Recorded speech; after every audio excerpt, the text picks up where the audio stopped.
Em 2005, depois de 4 anos de hegemonia da Ferrari, surge então a Renault de Fernando Alonso com uma solução inovadora que era usada para projetos de arquitetura e engenharia civil.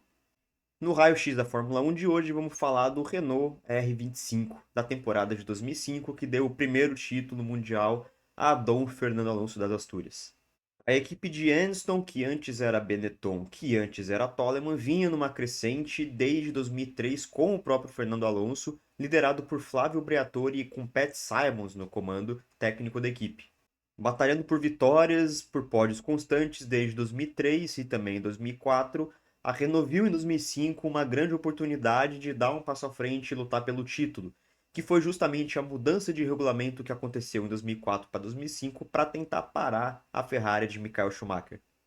Para 2005, a Fórmula 1 chegava com um regulamento no mínimo estranho, porque a partir de agora as trocas de pneu estavam proibidas e as paradas iam servir para uso único e exclusivo de reabastecimento.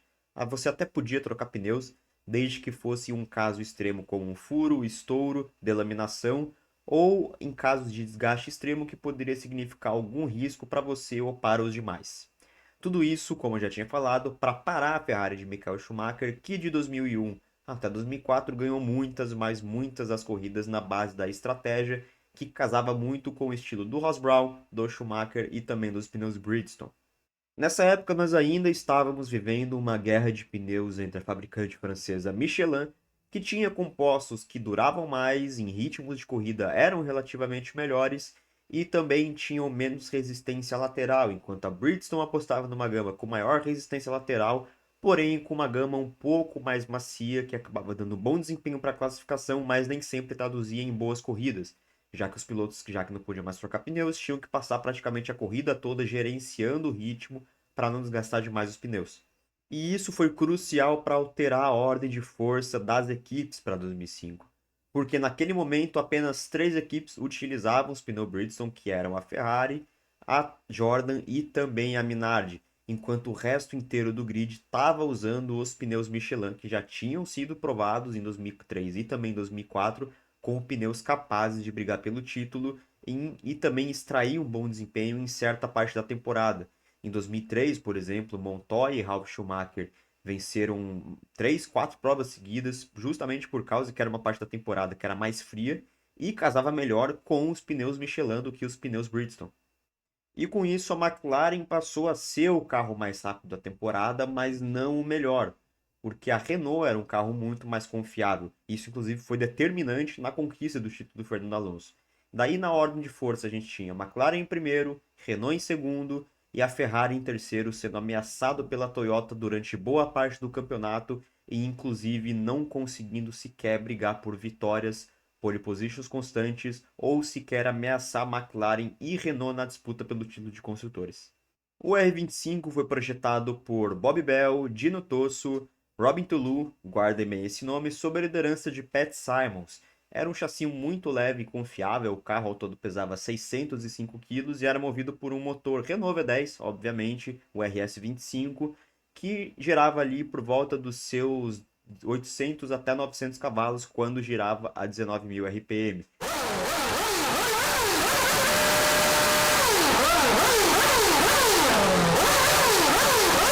Um detalhe importante é que a Renault R25 foi o último carro campeão de construtores que usava uma quilha em V na suspensão, porque esse projeto ele já voltou e foi abandonado para 2006 e a partir de 2007 2008 todos os carros passaram a não ter mais quilhas para o apoio dos duplos A.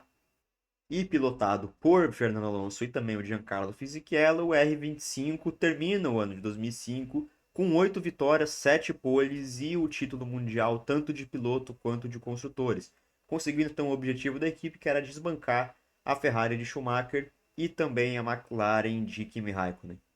Só que o grande segredo desse carro durante boa parte de temporada estava no bico dele. Não em si no bico, mas dentro dele escondia um grande segredo. Robin Toulouse, lembra que eu falei para vocês marcarem o nome dele, né? O Robin Toulouse, ele então inspirado por projetos arquitetônicos e também de construção civil, né, de engenharia civil, ele decide criar um mass dumper, ou seja, um amortecedor de massa, como é que funcionava o amortecedor de massa no R25, né? Basicamente era um disco que ficava acoplado dentro do bico, que era interligado por duas molas, uma ligada para cima, uma ligada para baixo e também, se não me engano, algumas molas laterais. Por quê? Porque quando esse carro passava em cima de uma ondulação ou uma zebra, esse disco que pesava ali cerca de 9 ou 10 quilos, isso dependia de corrida a corrida de acordo com as ondulações, tá? Era um projeto realmente muito refinado. Ele vibrava na direção oposta por inércia. Isso reduzia as oscilações de suspensão, tornando o carro muito mais estável, por exemplo, em curvas de alta ou de baixa velocidade. Isso casava muito, mas muito bem com o estilo de pilotagem do Fernando Alonso. Você pode ver em algumas onboards lá de 2004, 2005 e também 2006. Até hoje, o Fernando Alonso é um piloto muito agressivo, que vira muito tarde nas curvas. E isso casava muito, né, com o estilo de pilotagem dele, já que você tinha uma frente que oscilava menos e trazia muito mais confiança e aderência. Estima-se que por volta de 3 décimos de segundo que o Alonso e o Fisichella ganhavam simplesmente por ter o uso do mass damper, né? O mass damper, o amortecedor de massa, para você aí não confundir com massa de macarrão, né? Massa de pizza, é, é algo que é usado nos prédios, por exemplo, para conter oscilações em caso de terremoto ou em grandes ventanias em arranha-céus, tá? Ele normalmente fica acoplado lá no topo do arranha-céu e ele sempre fica fazendo um movimento de pêndulo em direção oposta quando há, por exemplo, um vento cruzado ou um terremoto. Isso reduz a oscilação e diminui bastante, mas bastante, o risco de quebras, tá? E aproveitando desse conceito, então, Robin Tulu botou no carro e o resto é história. Esse mass damper, né, ele foi usado até 2006, quando então a Ferrari conseguiu derrubar através de uma liminar pela FIA de que a peça se tratava de uma peça, né, aerodinâmica móvel. O que eu não concordo em partes, assim. Eu acho que foi algo pensado exclusivamente para parar o desempenho da Renault, né? Tanto que depois, em 2006, o Schumacher, a partir de Indianápolis, detonou o campeonato e quase venceu o título na decisão lá, se não fosse, por exemplo, o motor quebrado em Suzuka, mas isso é papo para outro vídeo. O fato da suspensão vibrar menos com o mass damper fazia com que o funcionamento dele fosse basicamente uma suspensão ativa, só que em vez de trabalhar com os amortecedores, ele trabalhava com o deslocamento dos duplos As, né? Que são aquelas duas hastes que têm um formato de A ou de V, dependendo do ponto em que você vê ela, que conectam a suspensão no chassi. E isso, como eu falei, trazia muita confiança para Fernando Alonso e deu para ele o primeiro título mundial em 2005 e foi usado até metade da temporada de 2006, o que culminou também no segundo título do Fernando Alonso. Então dá para dizer que o amortecedor de massa é a grande responsável pelos dois títulos do Fernando Alonso. E o R25 não foi só um carro campeão, tá? Ele foi um carro que depois de muitos anos, com uma falta de uma inovação visível na Fórmula 1, trouxe de volta a criatividade. No fim acabou banido, a gente sabe, mas relembrou o que serve a Fórmula 1, né? O que é o ápice da engenharia automobilística, que é sempre criar soluções geniais. E uma coisa simples como uma mola, né? Um disco interligado por duas molas pode te dar até quase meio segundo por volta e dois títulos mundiais. O vídeo de hoje foi isso, espero que vocês tenham gostado. Curte, compartilha, comenta o vídeo, ativa o sininho, não se esqueça de se inscrever no canal. Deixe nos comentários também carros que você gostaria que a gente falasse aqui nos próximos raio-x da Fórmula 1.